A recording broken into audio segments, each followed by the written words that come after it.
Anyways, we're going to wrap things up, and you get to decide the content of this. So I'm going to put...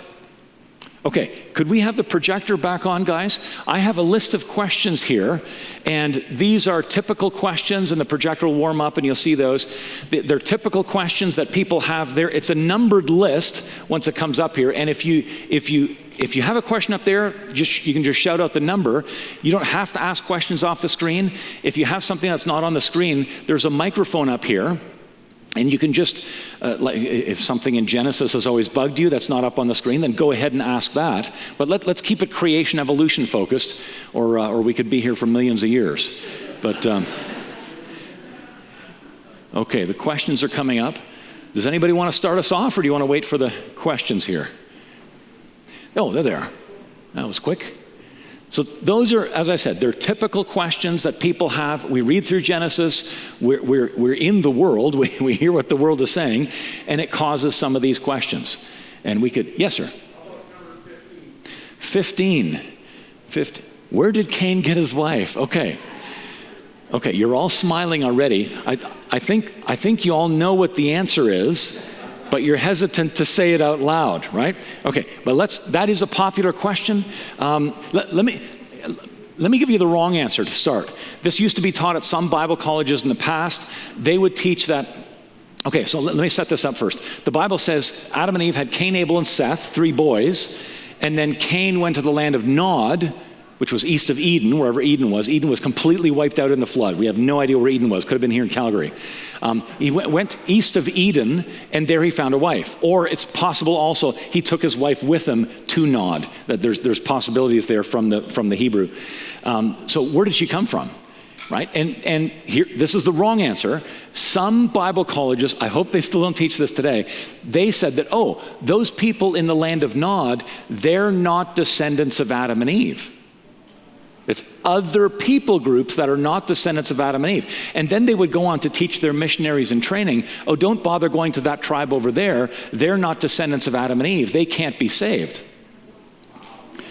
Because if you're not a descendant of Adam and Eve, you haven't inherited the sin nature. So, do you even need salvation? What's going on there and stuff? But that's the wrong answer, okay? You put 2 verses in the Bible together, and that points you in the right direction. Genesis 3, verse 20, says Eve is the mother of all living. Adam named his wife Eve because she would be the mother of all living. So no other people groups. Everybody who's ever lived on the planet has Eve as their great-great-great-great-great-great-grandmother. Okay, no other people groups. Genesis 3, verse 20.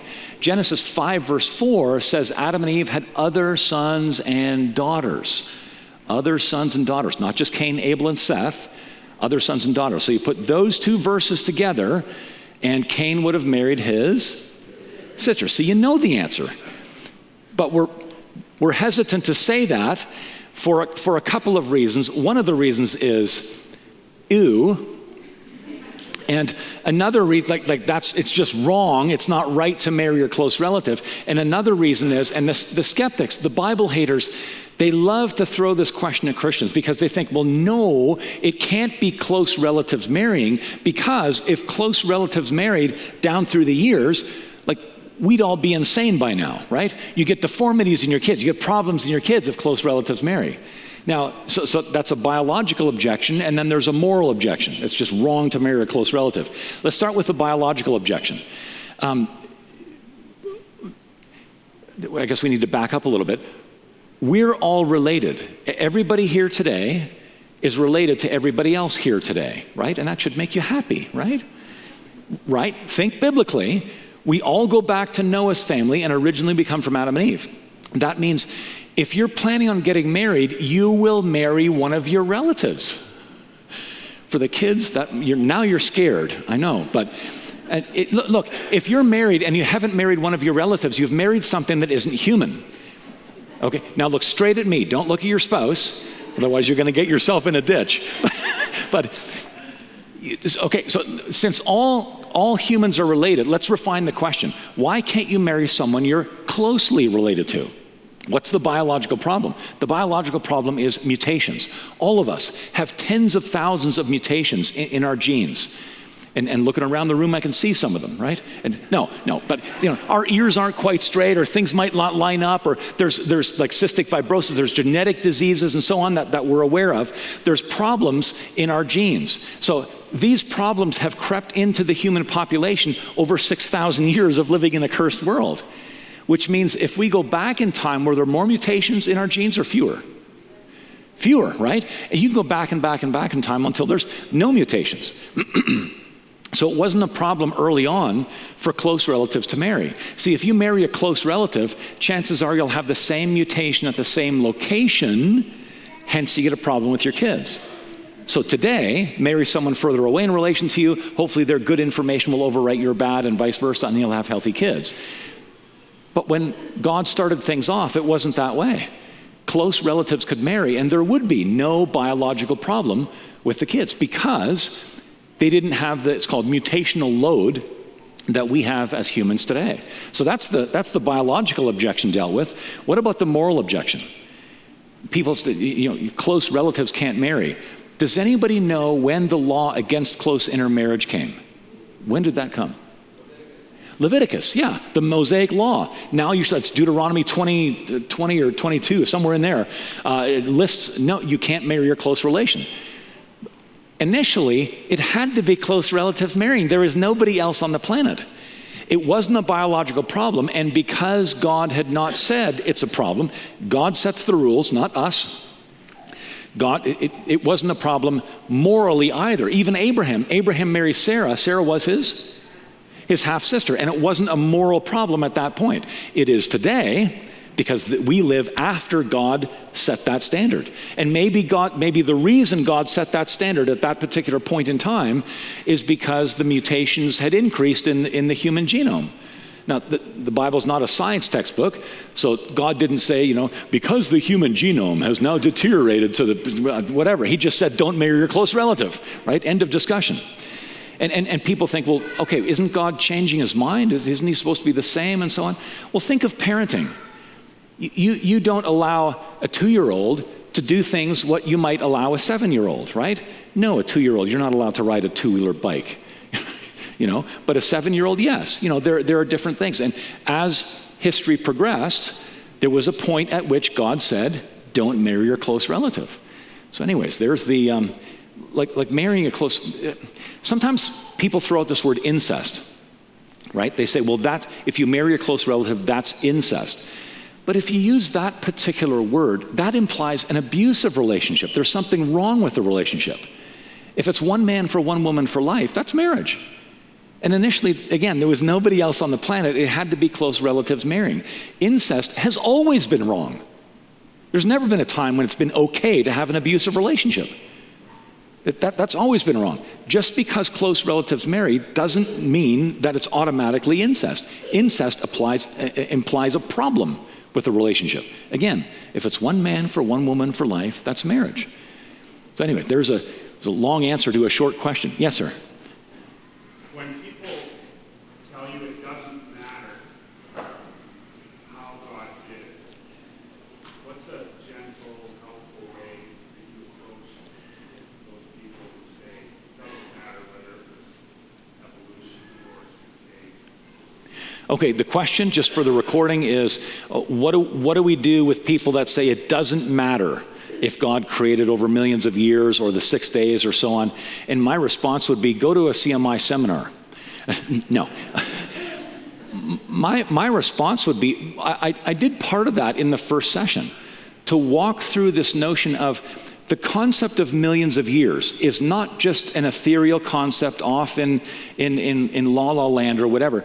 The millions of years is tied to the rock record. That's where the millions of years comes from. So people who say, well, I think it's okay to put the millions of years into the Bible, what they're saying is, I think it's okay to put millions of years of death and suffering and carnivorous activity and violence and cancer in the Bible before Adam sinned. And then you can work through all the theological reasons why that can't happen. It doesn't work. It does matter the age of the earth. Specifically, it specifically matters regarding the fossil record. The millions of years is tied to the fossil record.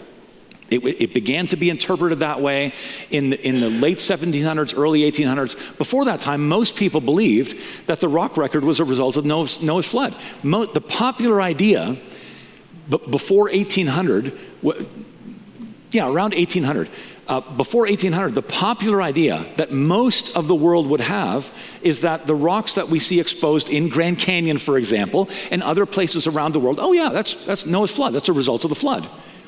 Now it's flipped, right? People look at that and there's interpretive plaques, is what they call it, right? These rocks are millions of years old, and it'll teach you how to see the rocks around you. But that wasn't always the case. But nowadays, the millions of years is linked to the rock record, and putting that into Genesis means that millions of years of terrible things happened before Adam sins, which, if you work the logic through, you end up with the destruction of Christianity. Yeah, thank you. And yes, sir. Number three is, could millions of years fit between Genesis 1:1 and 1:2? No. Next question. No. We'll do a little more there, right? Okay, so that is called the gap theory. Has anybody heard that before? It's this notion that's described there. Could you fit, there's this idea of you have Genesis 1, in the beginning God created the heavens and the earth, and then a gap of millions or billions of years, something like that. That's where Lucifer rebels, is cast down, he becomes Satan. You have something called Lucifer's flood that produces some of the fossils, maybe not all of them, and then you have millions of years as well. It's kind of a jumbled up idea.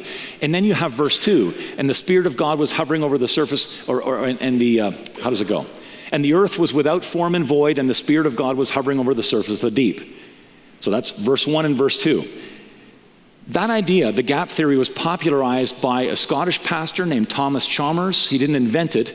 He popularized it in the 1800s when the idea of millions of years began to grow in popularity.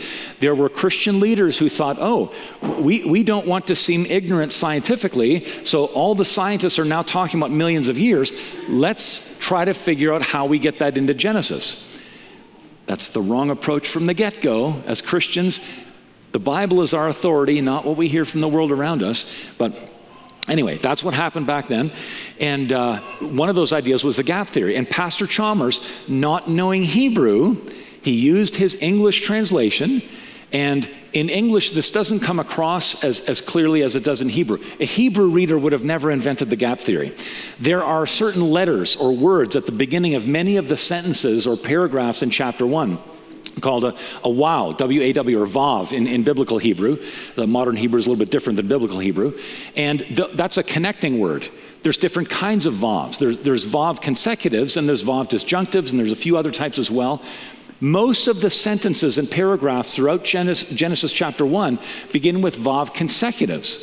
So to a Hebrew reader, they would instantly recognize, okay, this is connected to this, is connected to this. God said this, and then this happened. God said this, and then this happened in a sequence. Verse 2 does not begin with a vav consecutive. It begins with a vav disjunctive. So a Hebrew reader would instantly recognize verse 2 is not in the sequence. Verse 2 is best understood as a comment on verse 1. In the beginning, God created the heavens and the earth. And by the way, the earth was without form and void, and the Spirit of God was hovering over the surface of the deep.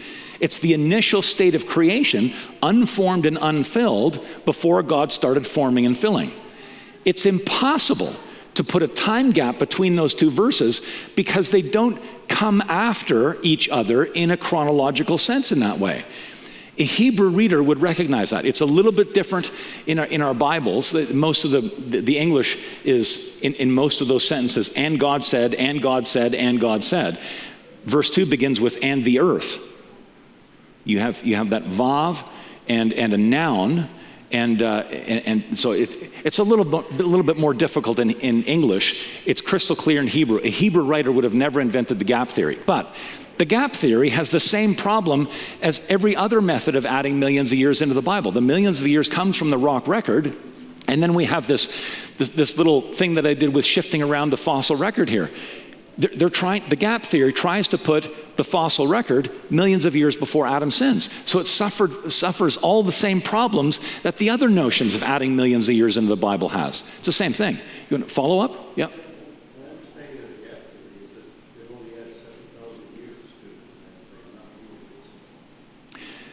I think that's a little different theory. The gap theory very much has to do with millions of years. The gap theory is trying to put the millions of years into between verse 1 and verse 2. But again, the Hebrew grammar just doesn't allow it.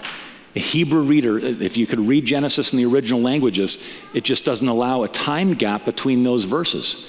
So it doesn't work. But if you want more information, I'm only pulling things out of my memory. I'm not omnipotent, or omniscient, but creation.com. Type in gap theory, and there's a lot of more if you want the technical articles, they're there at creation.com if you want more information. Yes, in the back.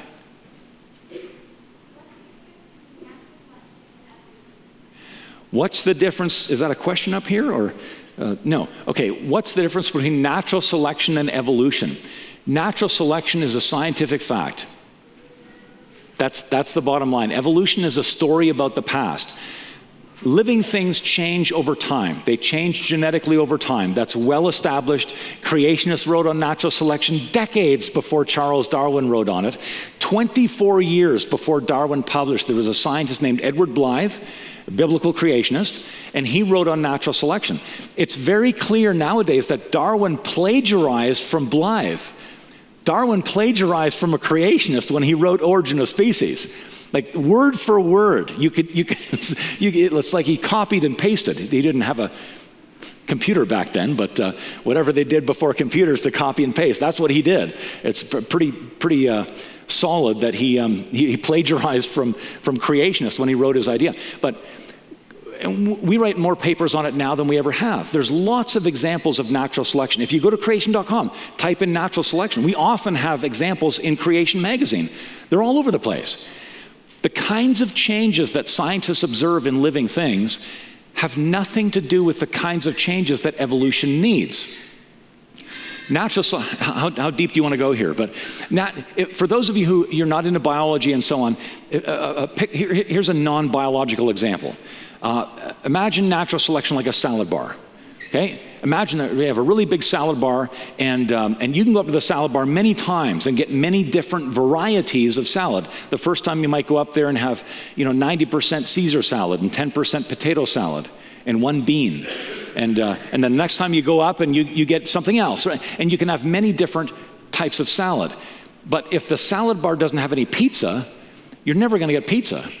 It's sad, I know, but so natural selection is like God putting huge amounts of information in every group of living things to begin with, and then you can select either artificial selection. We can breed, for example, dogs or racehorses or different carnations or roses or whatever, selecting for the properties we want. And the environment can select for that as well. If it's a colder environment, those animals that can survive colder temperatures will be the ones that prevail, and the ones that can't survive will be lost.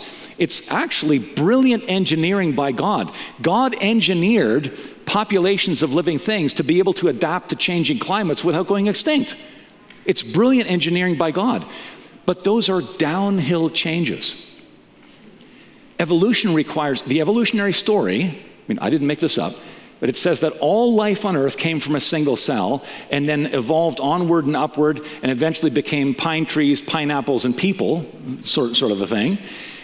Well, there's a definite direction to evolution from a single cell to a horse or a human. Well, that single cell, if we think of the genetic instructions and so on, it didn't have the information to make things like fingers and hands and fingernails and hair and heart and brain and knees and feet and toes. It didn't have it. So a central mechanism of biological evolution is how do you generate new, never before existing genetic instructions in the single cell so that it can evolve into all these other fanciful features. Scientists don't see that happening. Mutations break things in the cell. That's what we see happening in science. On the other hand, the Bible says everything started very good and is running downhill. That's the kinds of changes in living things that scientists see. Natural selection has nothing to do with evolution. It fits beautifully in a biblical worldview. Very difficult to fit that into an evolutionary worldview. But again, there's lots of examples of natural selection on the website. I'd send you there for more information. So, yeah, yes, sir. Number seven. Are mutations and antibiotic resistance proof of evolution? I'll give you a real life example where this was written up in the evolutionary literature as bacteria evolving a resistance to the antibiotic resistance. This is from years ago now. This is the one that I remember. H. pylori bacteria, Heliobacter pylori, H. pylori bacteria. This bacteria lives in your stomach. You have too many of these guys, they eat the lining of your stomach. If you have too many, they give you ulcers. They eat through the lining of your stomach. And if there's some of you that maybe suffer with this, what you do is you'll get an antibiotic, and the way it works is you take your medicine, you take the antibiotic, it's absorbed into the cell, into the bacteria, and inside the bacteria there's an enzyme, there's a chemical process that converts the antibiotic into a poison. And that's what kills the bacteria. It's actually pretty neat technology. It's very effective, unlike other things which are not effective. Not saying anything, but there's a known mutant variety of this bacteria, of H. pylori bacteria. In the mutant variety, and this has been studied, by the way, this is an old example, but very well studied. In the mutant variety, the bacteria has lost the ability to produce that enzyme. That's what the mutation did. It shut down the building of that enzyme. So because that enzyme is not in the bacteria, when you take the antibiotic, it's absorbed in the bacteria just like the normal variety, but now it doesn't turn the antibiotic into a poison, and the bacteria lives. It survived because of a loss of function. A loss of genetic instructions. Something used to work in the bacteria, it used to produce this enzyme, and a mutation has knocked it out. Those are the wrong kinds of changes to evolve a single cell into a human. Have the genes changed? Yes. Could we call that a beneficial mutation? We could, from a certain point of view. From the bacteria's point of view, it's a beneficial mutation. Not if you happen to suffer with this. Now you have a strain of bacteria that overcomes the antibiotic. But if I was an evolutionist, I would never use that as an example of evolution. That's a terrible example of evolution. The mutation has destroyed a bit of the genome. It's going downhill. Mutations destroy living things. We're all heading for extinction. Humans and every other living thing, biologically, are heading for extinction. That's what mutations do. Along that relentless march to extinction, occasionally a mutation does something interesting, like provide antibiotic resistance. And whenever that happens, it's written up in the evolutionary literature, hey, you Christians, how silly you are, can't you see the evidence for evolution? It's happening right there with this bacteria. It's evolved a resistance to the antibiotic. Wow. And then you drill down into the genetics and you see that, oh, this is not a help to evolution at all. It produced an interesting feature, and that's what evolutionists focus on. Look at this interesting feature. It's a new feature, but what's going on genetically? It's going downhill. So no, antibiotic resistance is not evidence for evolution. And there's other examples on the website. Again, I'd encourage you to visit creation.com for more examples and more details like that. Cool. Yes, sir.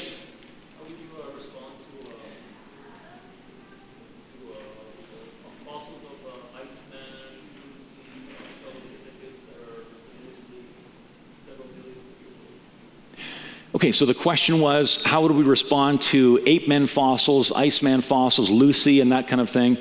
And there's plenty of articles on creation.com on each of those specifically. There have been many examples found.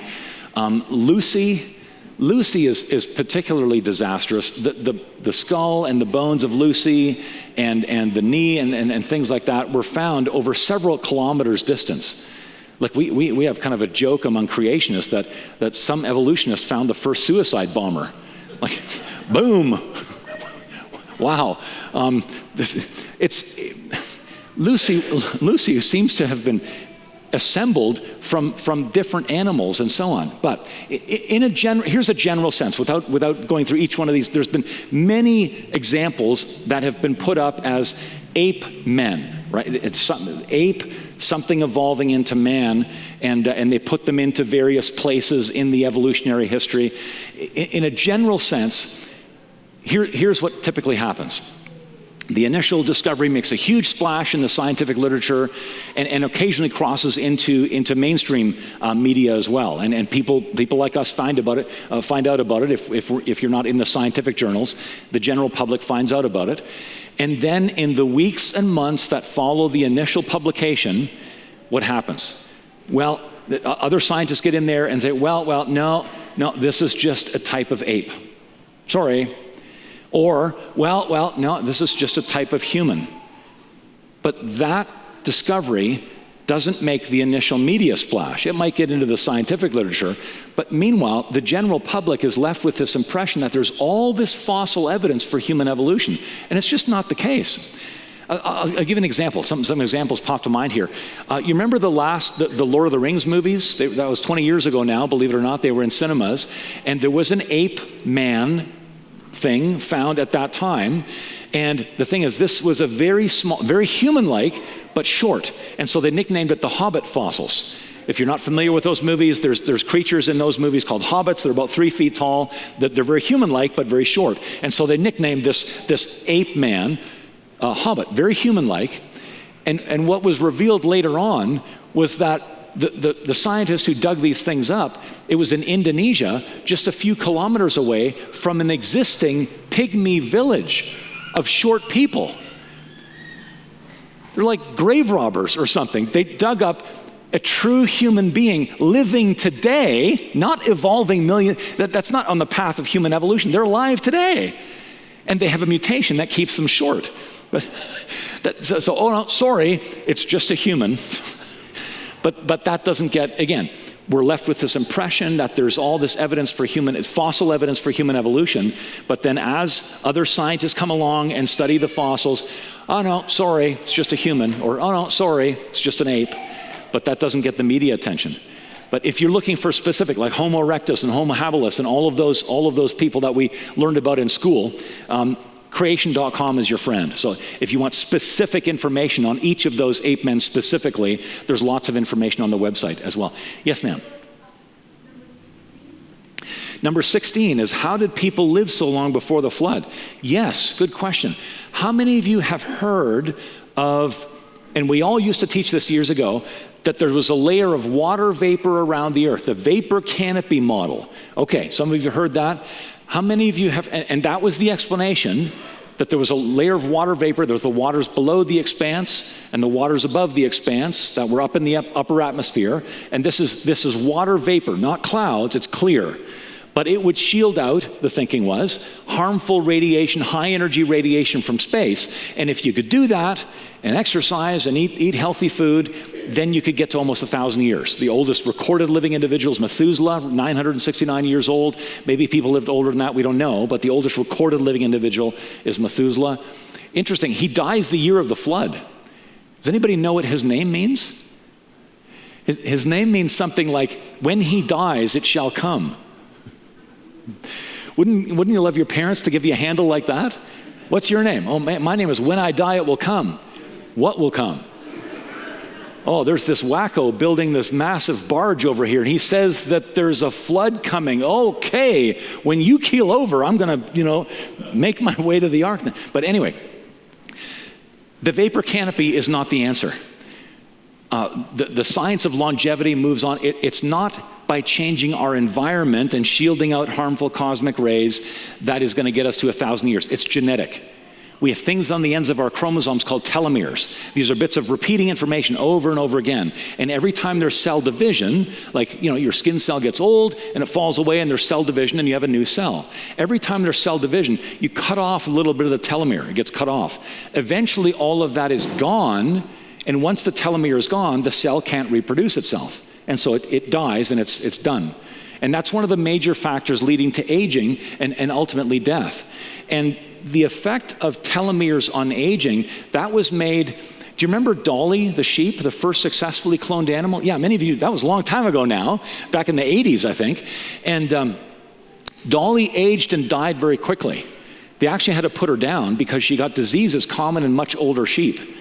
And that's when this discovery of the telomeres and their effect on aging took place. It was a breakthrough discovery.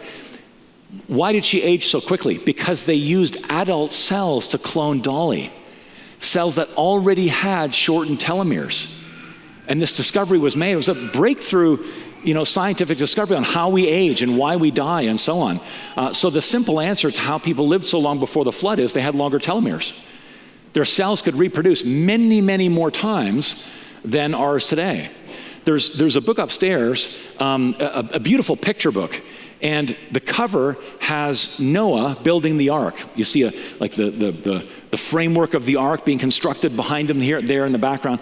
The thing is, I disagree with the artists a little bit because they've pictured Noah. Noah is 600 years old when he gets on the ark, but they've pictured him here constructing the ark before the flood as gray hair. He has male pattern baldness. His hair is going back, wrinkly skin. He's got, crow's feet and all the rest of it, and a white grape, white beard and that kind of thing. I think Noah should look middle-aged. Noah dies at 950.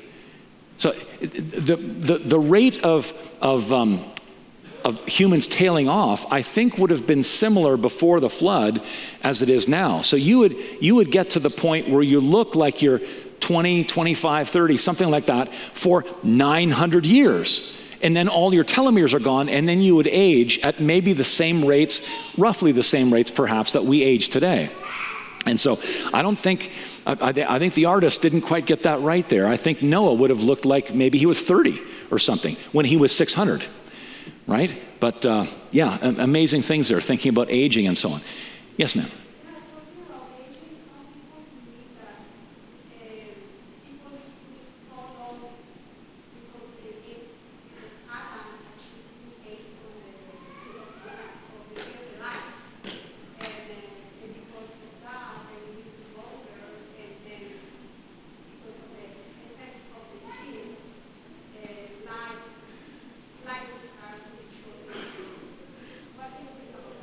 Okay, well, Adam and Eve, remember when they sinned, they were kicked out of the garden, so they no longer had access to the tree of life. So none of their descendants ate from that tree. And so that couldn't be the answer to, if people eat from that tree, they would have lived that long. Nobody had access.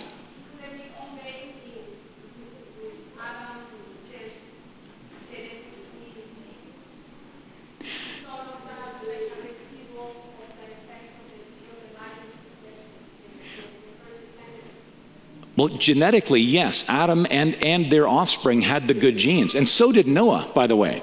If it was the environment that changed at the time of the flood, we would expect that Noah, who gets off the ark when he's 601, if the environment before the flood kept him young and then it was destroyed at the time of the flood, and the environment was keeping him living that long, we would expect that Noah would be the first one to die. But he dies at 950. He lives 350 years after the flood.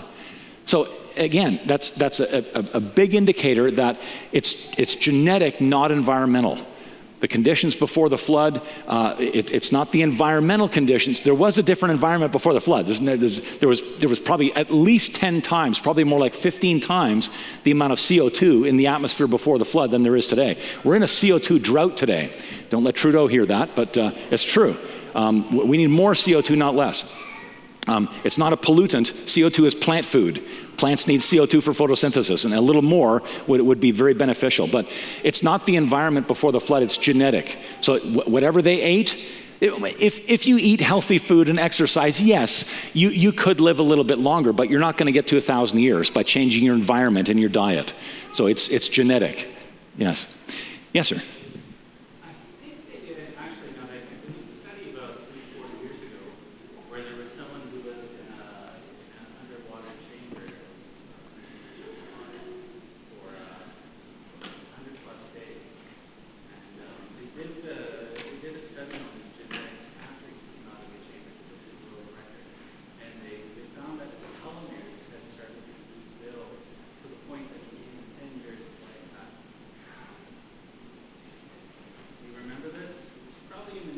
I have not heard that.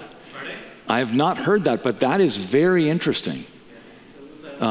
Was it in the National Enquirer, or was it in? No, it's in a legitimate. I'm sorry, I'm making a joke. I shouldn't have done that. But yeah, okay. And it was mainstream news for a short period of time, and the results were just absolutely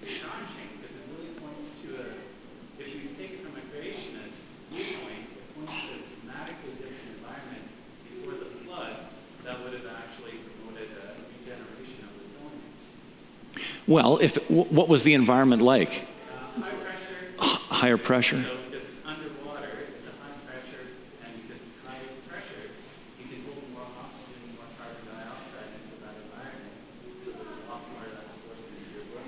It actually regeneration. If there is, Unexpected, by the way. if there is some way to rebuild telomeres, that could be a legitimate way to extend life. If there's some way to do that, I would think that there'd be for-profit companies that would be very interested in that technology because they'd love to sell. People would buy it for lots of money. But that's very interesting. I'm surprised that. I wonder if it's just me personally that's missed that, and there actually are articles on creation.com that speak to that from a biblical perspective, but I've not heard that before. How long ago was that? I'm intrigued now. Maybe we can talk later about this. But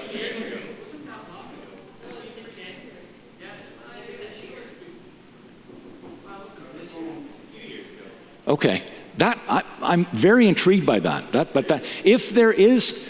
Telomeres affect aging. That much we know. There are other factors. It's not just telomeres. Mutations in general also play an age in aging and how we die and when we die and so on. But if there are environmental factors that can impact, environmental factors alone won't do it. We know that. But if there are environmental factors that can impact telomeres, that is very interesting. Let's talk later. Any other questions? Yes. You mentioned in the past that the higher gravitational pull increased the temperature of the Earth or something. The higher gravitational pull increased the temperature of the Earth. Declination of gravitational right. That was magnetism. The magnetism of the Earth is going down. Yeah, not gravity, but magnetism. So that.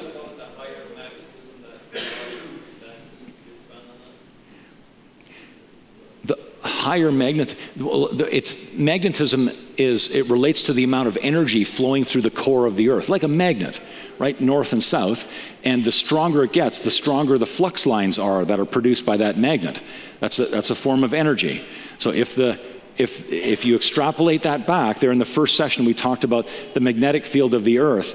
You can pass more and more energy through that and get the field stronger and stronger to the point where it's going to start melting some of the rock. And that would have happened if we go with the decay curve that scientists have measured, going back to about 1835, we have a fairly clear picture of how fast it's decaying, about 5% per century. If we extrapolate that back, the Earth can't be older scientifically than about 10,000 years. Otherwise, you start running into problems with the strength of the magnetic field. So yeah, there's more data. I'm going to say this, I'm sounding like a broken record here. There's more data on that on creation.com, and where else? Just go to creation.com. That's free. It's probably in some book upstairs too, but creation.com is free. So there you go. Okay, again, in the back.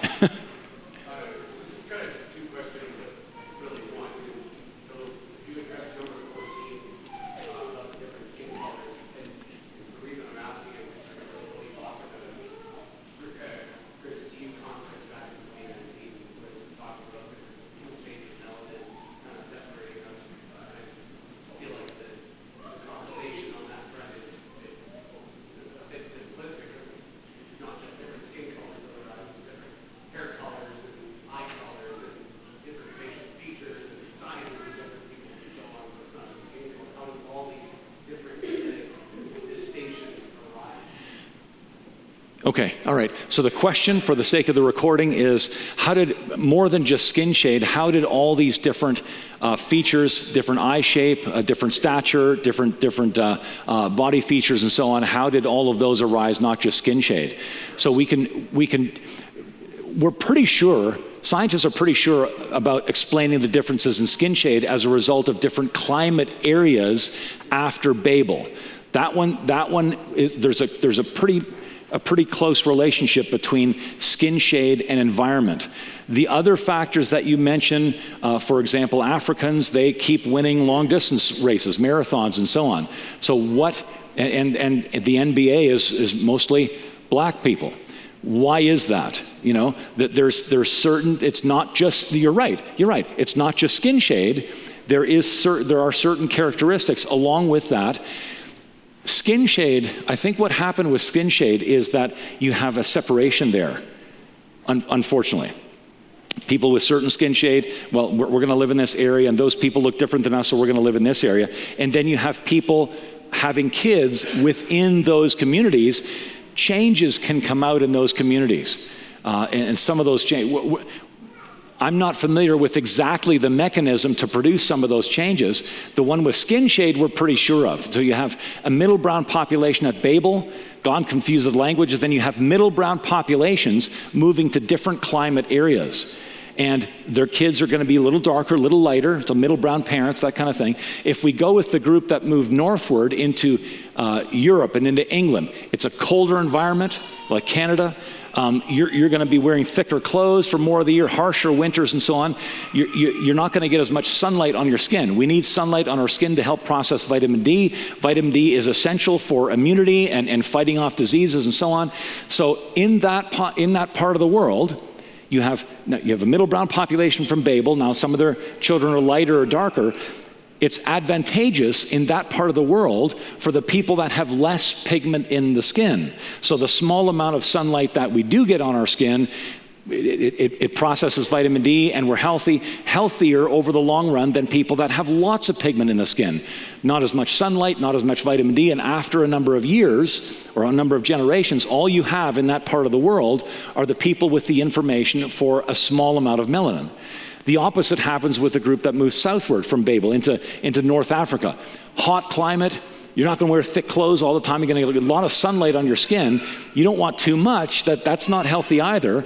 So it's advantageous for people in that part of the world with more pigment in the skin. It limits the amount of sunlight, and they still get the right amount of vitamin D. People like me with not a whole lot of melanin, too much sun, that's not healthy either. You get skin cancer and things like that. And so after a while in that part of the world, all you end up with is people with darker skin. People like me, not as healthy, don't leave as many offspring with light skin. And after a number of generations, you get dark-skinned people there, light-skinned people up north. So we can, the skin shade, we can tie that pretty clearly, pretty conclusively to changes in an environment. Colder environment, harsher winters, warmer environment, lots of sunlight. But the other things, I'm not sure. I don't know if science has determined why. You know, the almond eye of Asians, right? There's not a huge genetic difference. There's just more fat in the eyelid that closes it down a bit, so you have this almond eye shape. But what is the reason for that? What were the environmental factors that selected that particular feature in Asians? I don't know. I don't know if science knows. Maybe. I'm saying I don't know, and it's possible that science hasn't figured out, well, what were the factors that led to that? I would look on creation.com. I end every question like this, right? But I haven't heard anything. I've heard lots about explaining the differences in skin shade. That's fairly conclusive. But the differences that you asked about, I'm not sure. Sorry, I'm going to have to plead ignorance on that one. But have a look at creation.com. Maybe there is something there on these different features. Yes, ma'am.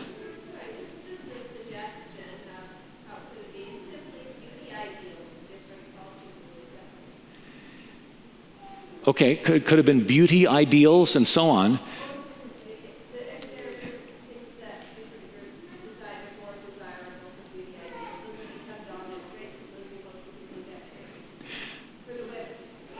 Okay, all right. That would somehow need to work itself into the genome, right? Because you can't just. Okay, so they don't get married, and okay, yeah, that's a sad story, but that's, yeah, okay, we could. Yes, ma'am.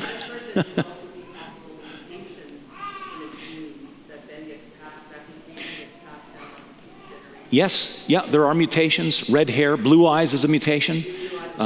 Yeah, so those things do creep in there. Any other questions? We've got, I think this needs to be the last one. We're approaching 3 o'clock here, so any other questions? Is there? Yes, sir. Sorry? Intelligent design, yes. We carry some of the books from the intelligent design guys. Now, the intelligent design guys, their idea is that they're being strategic. They're not. One of the deficiencies with the intelligent design guys is they're not able to name who the designer is. They say, yes, life is designed, but we're not going to tell you who the designer is. So and evolutionists have pointed that out. Like, you guys are being disingenuous here. You're saying there's an intelligent designer. Well, who is he? And they won't say, because it is not a Christian movement. There are Christians in the intelligent design community. There certainly are, but there's also other religious persuasions. What the intelligent design community is really good at is looking at life, looking at the world around us and saying, designed or not designed? That's their specialty, and they're really, really good at it. That they're looking at things that evolution says, oh, this can happen by chance over millions of years and so on. And the intelligent design guys are getting in there and saying, no, there is no way. This was designed. And they explain in detail why a certain thing is designed and could not have evolved. They're very good at that. And that's the reason we carry some of their books. But again, evolutionists have pointed out a weakness in their ministry, if you want to call it that, is that they're not naming the designer. And they're being, they have their reasons for doing that. They're being strategic. They're just saying designed or not designed. It's kind of, they see themselves as the pointy end of the wedge, getting into evolutionists or getting into evolution theory and saying, look, you can't explain this feature, this feature, this feature through random processes over millions of years. You can't. It's designed. And they are good at that, but there are some weaknesses there. So there's a bit of an overview of that. It's just past 3 o'clock. Thank you. There's still so many of you here. This is wonderful. It's been.